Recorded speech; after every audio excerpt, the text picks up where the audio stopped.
Hi everyone and welcome back to SwitchUp, and to the episode where we have a look at some interesting games, some that you may have heard of and some that you definitely haven't. Also, if you want to save yourself 5% on your eShop credit, you go over to switchup.gg, you buy your eShop credit as normal and you'll get 5% back in coins. Yep, we've got 6 games to talk about, as Mark said. So which games are they exactly? Well, let's find out.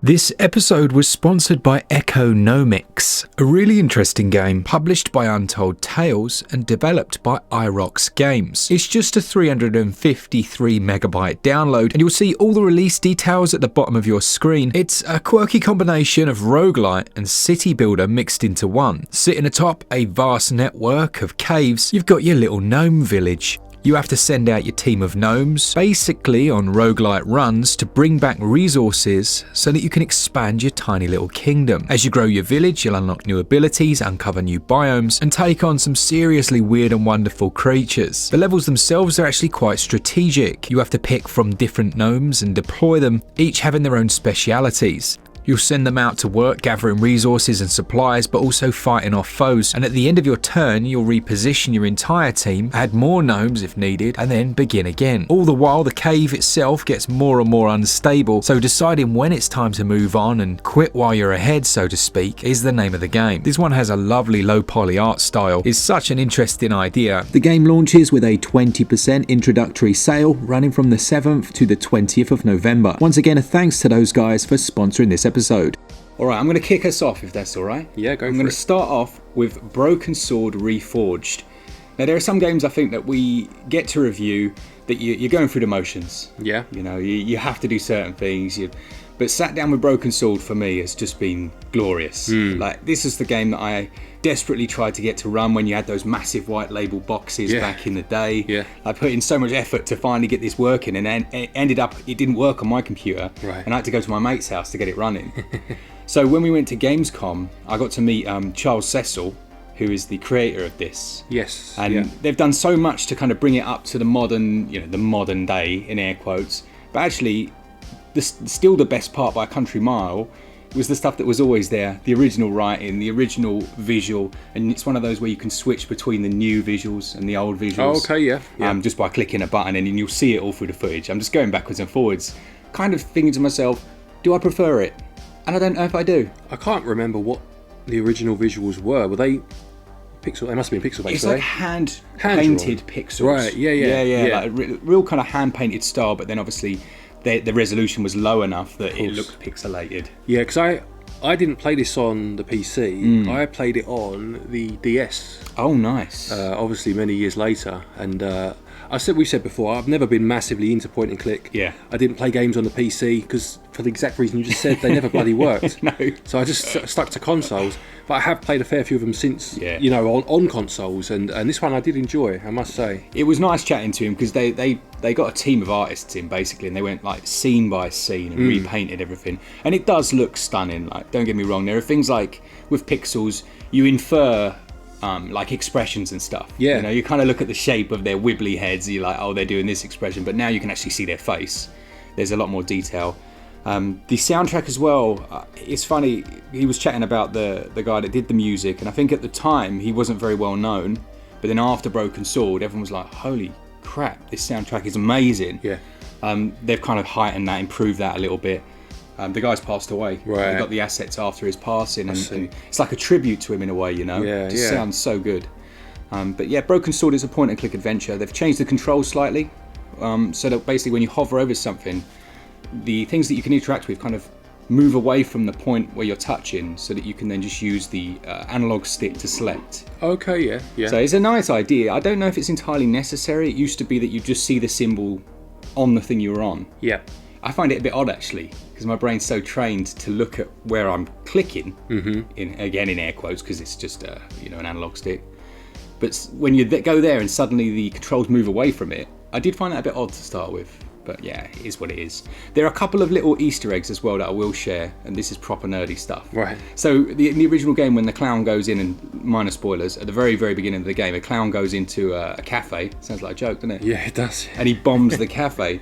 But it always annoyed me because he puts the, it's an accordion that blows up. He puts it down, it blows up, but he puts it down on a chair. And then when you go into the cafe, the bit that's blown up is right in the middle on the floor, and it just annoyed my little younger self that it was in the wrong place. Right. I've seen that they've moved that. Oh, have so they? now the chair's blown up. Oh, nice. Yeah, little silly things like that. There's a drain pipe as well that you go try and climb. In the original game, you're going to check if the killer escaped up the drain pipe, but there's no top of the drain pipe.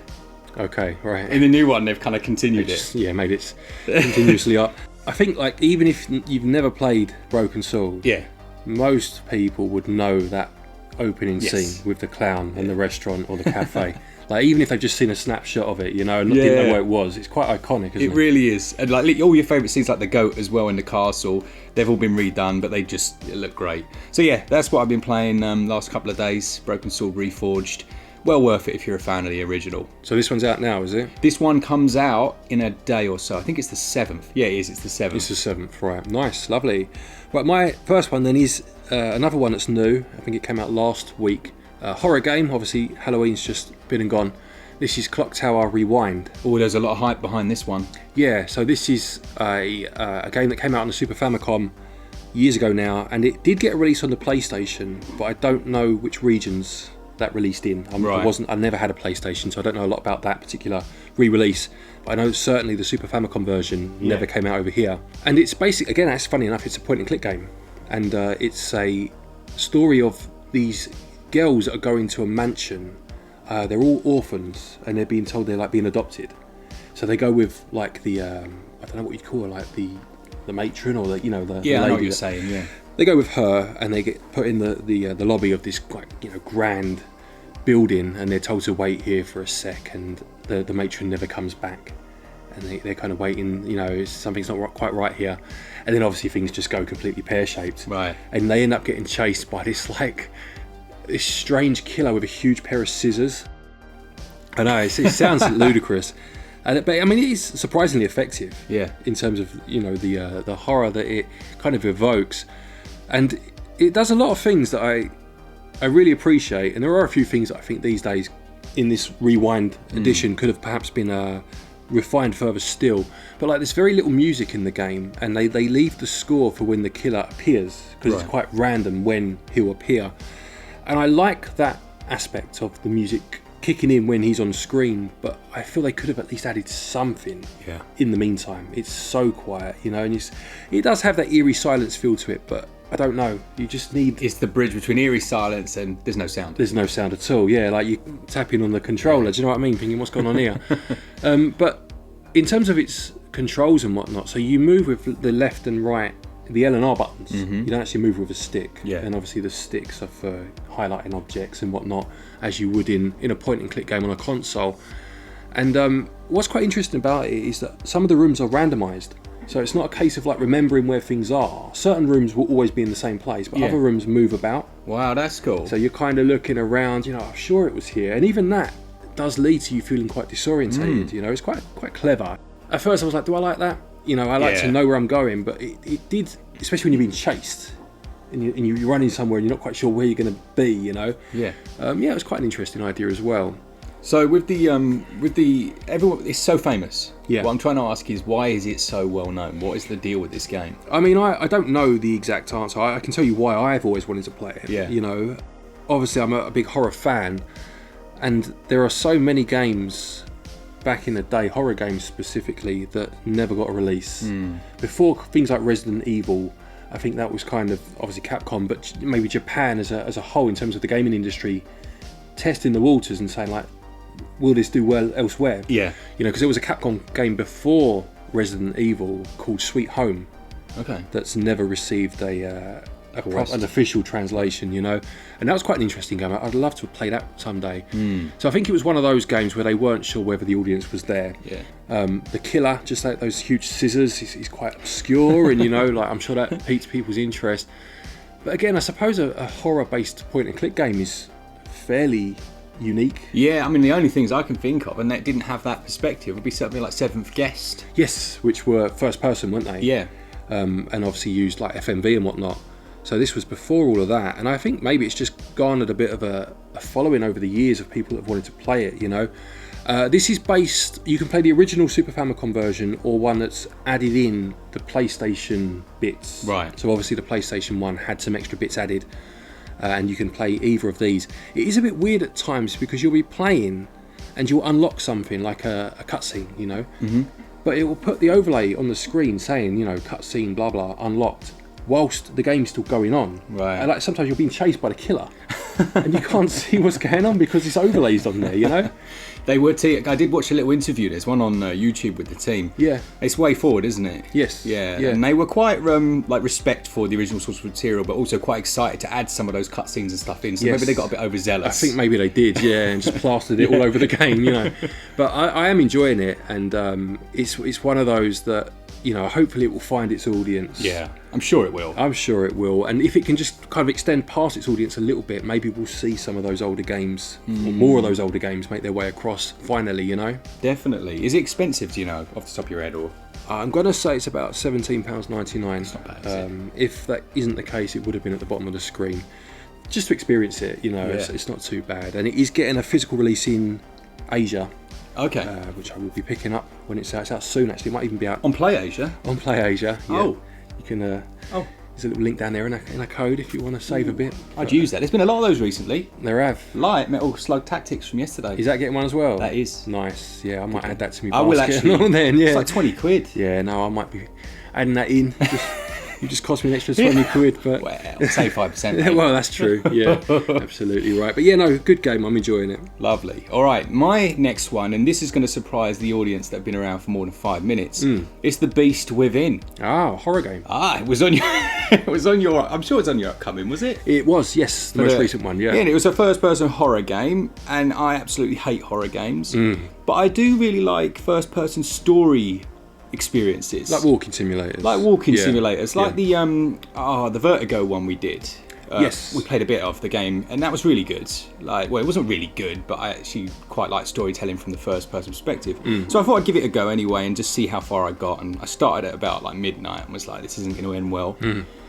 And well, there's a few things to talk about. You'll see straight away the very first cutscene. I'm riding in. I'm thinking, actually, yeah, this is good. The music's nice, like a very popular song. Completely forgotten what it was.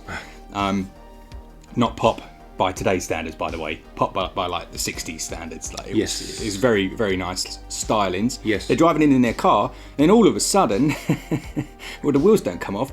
The wheels are the only thing that stay. The car comes off. Oh. The whole thing froze. Right. And I just sat there looking at the screen like, and if it had locked, that was me done. I was going to say, if this is how they want to release a game, see you later. Not interested. But it came up on the middle of the screen with press Z to skip. So I was like, all right, I'll press Z. So I skipped that scene, and then they're at the house, and it's the house of their grandfather, I believe, who lived there years and years ago and has left it to them. And then you and your now wife are going to redecorate it, bring it up to standard. But he finds, you play as the husband, he finds a diary in one of the bedrooms, and it recounts the tale of, it must be the grandfather or one of the relatives, distant relatives. Yeah. Basically, when he first came back, I don't know if it felt like he'd come back from a war or something into this house. Yeah, because I remember the blurb mentioning that you play in two different time frames, don't you? And I don't know if it was the American Civil War, perhaps, or if it wasn't as far back as that. But I do remember reading that there was that aspect to it. As soon as it went back, it got interesting. Right, okay. You know, these like modern couple were just like dull as dishwater, and then it kind of jumped back. I was like, oh, this is actually, I like that. I like the idea of it. And he arrives in this house, and you're going around lighting candles, which is another part that is just, I love it when you kind of think, flip, they actually had to do that. You know, and it provides so little light. It's like, oh man. Yeah. So you go around lighting these candles. The typical goes into his basement, you know, all the stuff that you shouldn't do. Sees a guy out the window by his vehicle, and then goes to look for him. He's gone. Right. All the classics. Yeah, you know? yeah. So you do all of this. I won't spoil what happens there, but you end up going back into the future. Back to the future. That's the future, yeah. And then it gets a bit weird, because he's like, I'm going to go out to the shed. So he goes out to the shed, and he finds all these like tools, like a spectrograph, like these weird kind of analysing tools, and then basically becomes a Ghostbuster. He goes around like looking for these clouds of like miasma, scanning it, and then like you see shapes of, it's like, where's that come from? He's just rocked up at the house, and now I'm expected to believe this. And it uses like, you know, like in Star Trek, where they just say words. Just big long words. Big long that words. Sound impressive. Yeah. Yeah, he just gives it all of that. You know, this is the spectrograph analyzer. You should go and use it on the. Oh, what are you doing, Spock? Go back. Get back on the Enterprise and bugger off. Yeah. It just went weird. I was like, okay. Now look, I'm not judging the game overall, but it's a bit disjointed. Right. I think that's fair to say.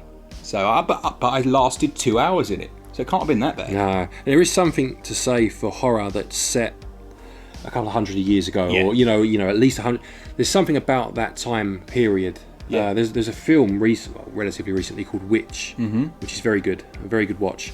Yeah, again, just going back to that time period of like witch hunting and you know, burning at the stake and stuff. It's just so unnerving, isn't it? It is. You know? Like because we're so used to this time, right? When you got that otherness as well as the kind of the life things that would have been difficult for us or unusual for us, it makes it way more interesting. It does. It's also alien, isn't it? You know? Yeah, alien. That's the word I'm looking for sure. So yeah, that was my second one. Very unusual, very out of my normal, but I thought I'd give something different a try. Nice. So my second one is one that I bought on sale. It was a 2-game bundle for 89p.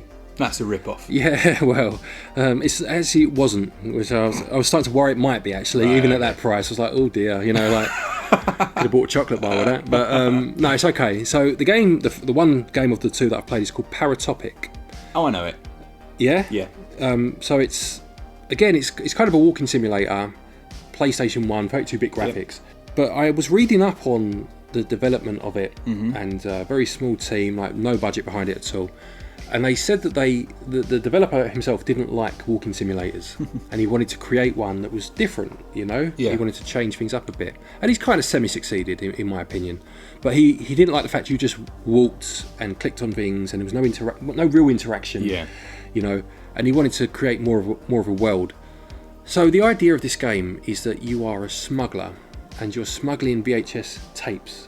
It's a weird thing to smuggle. Yeah, it doesn't really ever give a reason as to why, and there is a moment in it where it's clear that these tapes are more than your standard, you know, like there's obviously something wrong with them or something about them. They've just become this weird commodity over time, you know.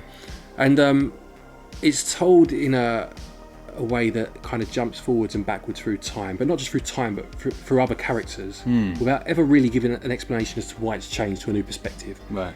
They're not even necessarily linked at times. And it's a very odd game. That's not necessarily a negative. It was a bit too odd for my taste, so I will say, but I appreciated it. But you start off and you're speaking to this person who's obviously your boss, or, you know, in on the smuggling, and he's saying this is your last chance, you need to get those tapes, you need to take them across the border. Then you're in a restaurant or a cafe talking to someone, and again they're kind of giving you a bit of a berating, so you've obviously ballsed up at some point before. Then you pick a gun up, and then you walk through this room, and then suddenly you're driving a car, and you're just driving, like, you know, you can steer it, but it's making no real impact, and you're just waiting for the game to decide you've driven enough, and then it cuts somewhere else, and you're in your house or like your apartment block, and one of your neighbours says, oh, you know, someone came to your place earlier and let themselves in, and you're trying to make excuses. You know, you can pick an option as to what to say, and you're like, oh yeah, no, that must have been my mate, or that was the exterminators, I got a problem, you know, like pesticide. And she's like, I know what it was, I want one of your VHS tapes, or I'm going to tell on you, or whatever, you know, and you have to decide whether to give her one or not. It's just very weird. Is the tape idea like a metaphor for the game as well? So, like, you know, when you're like recording back in the day and you'd have splices of random things on a tape cassette, is there like a parallel there? It sounds... Possibly, yeah. I mean, it's obviously a metaphor for something, or an allegory for something. It's there's a lot of it. Like, you go to a petrol station and you're filling up, and you're talking to the person behind the the cashier, and he's talking about how diseased the city is now, and it's you know, rotting, and everything's closing down. And the developer did say he wanted to comment on his own hometown and what had happened to that. So there's clearly some, you know, storytelling going on. And then you're walking through a forest as a different character, taking photos of birds, and then it cuts again, and it kind of, it's very strange. Yeah, it feels like an MTV music video from back in the 90s at times. Do you know what I mean? Very good soundtrack, I will say. The music is very good. Nice. It only takes 45 minutes to finish. Yeah. You know, so it's not one I could recommend because it's so out there. Even for 98p or whatever. Yeah, I mean, I say not recommend, not because of the price, because some people, regardless of how much they've spent on it, will play it for 2 minutes and go, "What the hell is this? What am I doing? Like, what's the point?" Yeah. So I couldn't recommend it, but I appreciated its quirky aspects. Yeah. For the pound I paid for it, for an hour's play, it's got some replay value. There's little collectibles you can find and achievements. Yeah. I appreciate the fact they've tried something different. I think a lot of people would, to be honest. I think we play so many things that are like carbon copies. Yeah. £1 for something that's just a different experience, I might go get it. Yeah, just prepare for something that doesn't necessarily make sense. That's like my life all over. If you're happy to drop £1 on that, then you'll They be can all put that right. on my tombstone. Yeah, exactly right. But no, yeah, it was fine. It was just. I'm thinking about it a week later for £1, so it's done its job. Exactly. Yeah. All right, the last one for me then isn't a game that's out. Okay. It is the Xenoblade Chronicles X that's coming out. Yep. Now, I actually have played. It came out on the Wii U. Yeah. So I emulated this and had a little go over there. I don't know what that word was, but I'm sure we can all figure it out. Just started it off, and it looked pretty interesting. But the only ones I've played, obviously, are Xenoblade 2 and then 3 on Switch. I've put a ludicrous amount of hours in now. It doesn't want to end. That's fine. The review will get made eventually. Is this one you're excited for? I am, but I didn't like this X1 as much as some people seem to. And my reasoning for that is that I played the first Xenoblade through to completion eventually on the 3DS. Yeah. I started it on the Wii. By then my Wii was packed up, and so I bought it again on the 3DS. Then this came out and I enjoyed it, but this time round you don't play as a predefined character. Right. You kind of create a character. I'll be honest, I can't remember to what extent, how extensive that is, but I remember you had to create a character. So you're no names in terms of people addressing you and stuff. Yeah. And I kind of just missed the charm of that first game where you had the 3 main characters to begin with. Was it Shulk? I think the first one, the main one was called. And I really liked that team. And it didn't have to be the same characters again necessarily, but I liked how story heavy that one was and how attached you got to the characters. Yeah. So this is a completely different setup, right, in terms of setting. Is this like it looks more futuristic? Yeah, you have like mechs. Right. It's got a lot to do with mechs, I seem to remember, and that part is good. Yeah. Like, I was going to say, I thought you'd like that. Yeah, I liked kaiju that and all of that stuff. Absolutely. So that part was good, and it may well be this time round I enjoy it a lot more. Yeah. It was just that initial expectation that in my mind, something I loved the most about the series was the characterization. Like I enjoyed the real-time combat, although I did find it a bit confusing. Even after completing the game, I still didn't understand it. Yeah. I was like, that can't be right. I must be really stupid. But I really liked the characters, and when this new one come along, it just didn't gel with me as much. Maybe this would be a really good one, I think, for the audience to kind of get involved and let us know what you loved about this, because all I see, you've got this like divide of people that are just like, this is the best one by a country mile. They never really say why though. Yeah. Is it the story? This is what we were having a chat the other day about RPGs and story. Yeah. And I kind of value storyline, but Glenn actually much values gameplay over story. Yeah, I think this is probably the thing we disagree most on. Yeah. Gaming wise, like quite strongly. I think, like in my opinion, a story makes a film. Yeah. It makes a book. Without that, you've got nothing. It aids a game, and I think that's the difference. Yeah. Do you know what I mean? Like, I appreciate a story, and I'd rather have a good story than not. But the gameplay has to be first and foremost good. Otherwise, the story can be Shakespearean.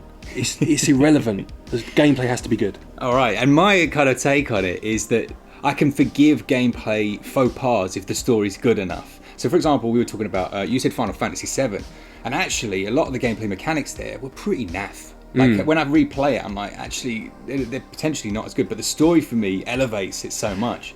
And I don't know whether that's right or wrong. No, it's just kind of the way I... There's no right or wrong. No. But I mean, we had this conversation the other day, as you said, and as you said, we mentioned 7. And what I said to you then, and you've kind of just said it now, which makes me think maybe you didn't understand what I mean the other days. When you played it back in the day, did you think the mechanics were naff? Because you just said when I replayed it. Yeah. I can understand that. There's plenty of games I've replayed and thought, Yeah. But back then, surely you must have thought the gameplay was good. Yeah. And again, I don't know whether I like the gameplay because of the story. Yeah. For me, they're almost intrinsically linked. Because I'm thinking, oh, that's a bit weird. Like, there's a moment where you're on the train and you're waiting to get off, and it has you just carry out these arbitrary things where essentially you're just waiting for the storyline. That's not good gameplay. Yeah. But the story there in that moment is very good. I don't mind that. I don't mind a break in gameplay to tell a good story. But the core gameplay. But the core gameplay has to be good. Yeah. For me, like if it's not, what am I doing? I might as well watch a film. You know, like a game, certainly RPGs. Yeah. Where you're talking 50, 60, 70 hours worth. I can't play 70 hours of a game if the gameplay is not good. No, alright, I'd agree with that. It can't be bad. Yeah. But it doesn't have to be exceptional for me. The story can make the gameplay feel better. Exactly. And I completely agree with that. But if the gameplay isn't good, the story can be the best ever. Yeah. I'm not playing that game. Yeah. Do you know what I mean? I think we'd probably actually fall closer than potentially our initial conversation thought. Because if it's bad, I'd probably stop before I knew about the story. Exactly. And because like Final Fantasy VI for me is the one that's got a great story. Or the premise of the story, like this world of mechanics, this mechanical world where magic has been outlawed. Thank you, sorry. Great premise. I can't really remember the story. No. You know, like I loved that idea and I loved the game.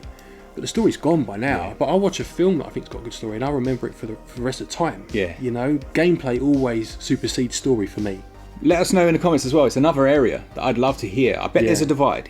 Well, I don't know. You know, I think people probably veer more towards your side, to be honest. But I don't know if there is a side. I think we actually are closer to the centre. I think maybe just on, you know. Yeah, different sides of it, but not as far apart as we thought. But ultimately, if you get both, you've got a bloody good game. You really have. You know what I mean? You really have. The actual Final Fantasy 16 I really enjoyed. People didn't like it because it went away from the turn-based combat. But again, as you get older and you have less time, fast battles, they're really quite appealing now, aren't they? Yeah, they are. But I mean, I'll give you another example. The Metal Gear Solid games. Yeah. Metal Gear Solid 2 I played as a teenager, you know, late teenager. And I remember playing it. And I know people will disagree with me on this, and that's fine. For me, the story just became so ludicrous. I just lost all interest in it by the end, you know. And I just wanted to play the game because I found it quite fun, the stealthy parts, and you know, I liked the game. But I didn't think the story was great. And by the end, I was playing it in spite of the story, not because of it. The Last of Us, I think the story is fantastic. I think the game mechanics are actually quite average. So there, I was kind of playing it because the story had hooked me. But I wasn't enjoying it as much as I should because the gameplay wasn't as much as it could have been, in my opinion, you know? Yeah, I think that's fair. Yeah. I think it would be just really interesting to see what people think of those. Like, what are some games that you think maybe the story has carried you? Yeah. And some that the gameplay has carried you? Yeah, for sure. Yeah. So, yeah, that was my last little talking point. Lovely. Right, my last one is a game called Murder House. Sounds nice. So this is from Puppet Combo. Oh, they're very famous. There they are. They make like analog horror games. So they're set in the 90s or the 80s, you know. This one here, so I reviewed one recently, which was that hotline, safety hotline, home safety hotline. So I got there in the end. This is very different. This is a more traditional survival horror game. But it's got like a VHS aesthetic. Yes. In terms of the way it's set up, like you'll have an opening scene where there's a murder and then you straight into the credits, which I loved. I thought that was great. And in terms of obviously the visuals themselves, although you can change that to a much more, you know, crisp image if you wish. And as much as I appreciated the VHS one, I'll be honest, I did end up switching just because you get used to your home comforts gaming wise, you know. But funny enough, the story here is good. I mean, I'm talking about a horror game, you know, like a slasher horror game. You know, most slasher movies are crap stories. Yeah. But premise over story, perhaps. Okay. You know, it's about this Easter Bunny killer. Right. So there's a bloke dressed up as an Easter Bunny in like a shopping centre. You know, like you get your Father Christmases and whatnot. Kids having photos taken with him, you know, Happy Easter. And then this young boy ends up in the shopping centre after hours. And he gets killed. That's like the, you know, and then titles. And then years later, this bloke's been caught and executed, and he killed 11 kids over the course of his time before he was caught. And this news team have gone to the house where he lived to try and make a story. They're like a ragbag team. They're not like professionals. They've paid a bit of money to the new owner to get in the house, and they're telling a bit of a story and they're pretending that it's haunted, and you know, and but obviously then things go wrong and the killer turns up. it's just a good game. Yeah. You know, it's funny because this one actually does spend a lot of time on story beats that you would generally find in movies. Yeah. You play as the intern and you're having to go and get the camera and you're having to go and find X and then come back. And then, for a lot of the game, it's only about 3 hours long. There's not even a killer in sight.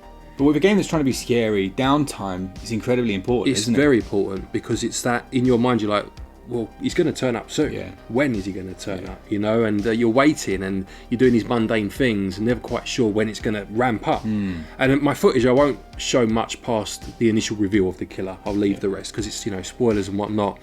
But funny enough, on the back of that conversation about story, it did a lot of things you wouldn't expect a game to do. Like the game part in that time was quite mundane, but it was building that tension, which was quite interesting. That's nice. It's a nice idea. It's funny.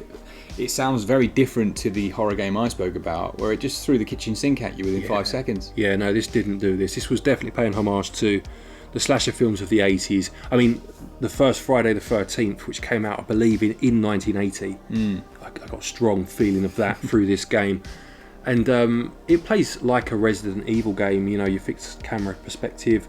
You have tank controls, although you can switch to a first-person view. Okay. If you want. I would have preferred they just modernised the tank controls rather than having to go to first-person. That would have been better for me. But, you know, you're picking up items, using them here, finding keys, etc, etc. Nothing revolutionary. You find pencils, which are your saving item. You write down what's happened so far, you know. But just a survival horror game I didn't even know existed. Yeah. You know, I love those classic Resi style games, you know, modern interpretations of them. And there's another one. And you know, I was quite happy to spend a bit of time with it. Lovely stuff. All right, I think we've got quite an eclectic mix there. As we said, there's quite a few moments in this video where we've kind of asked you questions. We do go through the comments, so yeah, let us know your thoughts. Absolutely. As Mark mentioned at the beginning, don't forget if you are looking for eShop credit, you can get your eShop cards over at our website, switchup.gg. And doing so will get you 5% off your purchase price back as cash back. There's also a link down there to Play Asia. I think we mentioned that in jest, but no, it's down there and I will be using it for sure. Use the link and the code, get yourself 5% off your order. Just very quickly before we go then, I just want to say that my newest video on my other channel, GB Bricks, went out a couple of hours earlier today. It's the first part in a new series where I'm going to build my own model SwitchUp, showing you the design process as I go through. This first episode is very much just the design stage, a lot of me kind of verbalising my ideas and showing you the source material that I'm taking from, looking at some of the potential problems that I've overcome quite early on. It would be lovely if some of you could go and give that a watch. It's the sort of video that YouTube won't pick up, so yeah, if you are interested at all, I'll put a card in the top right hand corner. If you could give it a watch, I'd very much appreciate it. I'm very excited for the series moving forward, going from this design stage today onto a full build as the episodes go on. A quick thank you to our patrons and our channel members for your continued support, and to each and every one of you for watching our videos. Take care, and until next time, happy gaming.